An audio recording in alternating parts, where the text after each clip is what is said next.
In 2015, a Silicon Valley startup was worth $9 billion.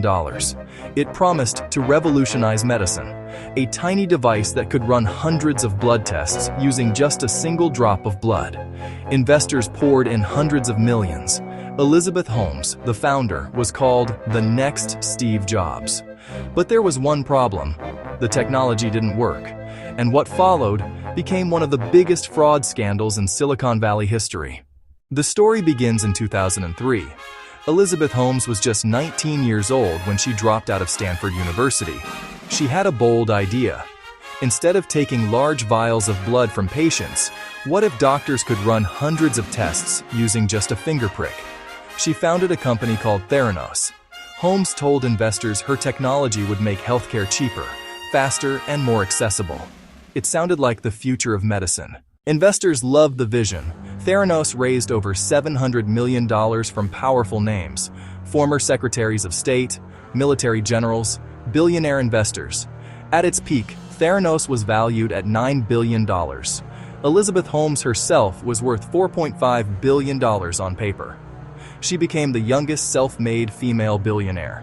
She appeared on magazine covers. She spoke at global conferences. And the media praised her as a genius.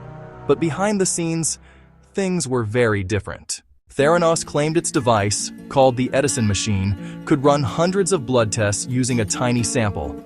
But inside the company, employees knew something was wrong. The machines were unreliable. Test results were often inaccurate. Many tests didn't work at all. Instead, Theranos secretly used traditional blood testing machines from other companies. But patients and investors were never told.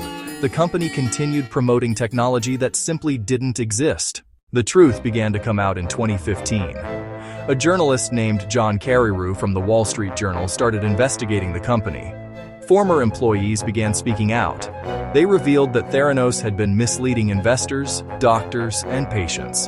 The company's technology didn't perform as promised.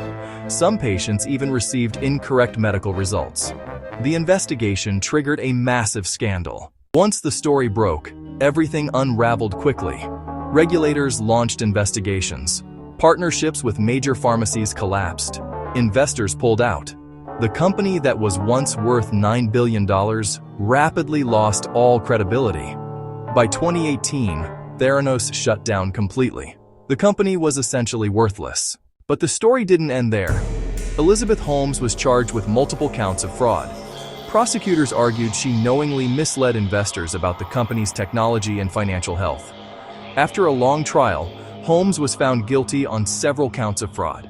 In 2022, she was sentenced to over 11 years in federal prison. The rise and fall of Theranos shocked Silicon Valley. For years, powerful investors, politicians, and media outlets believed the company's promises. Very few people questioned the technology. It became a powerful reminder of the dangers of hype, secrecy, and unchecked ambition. A startup that once promised to change the future of medicine turned out to be one of the most expensive scams in tech history.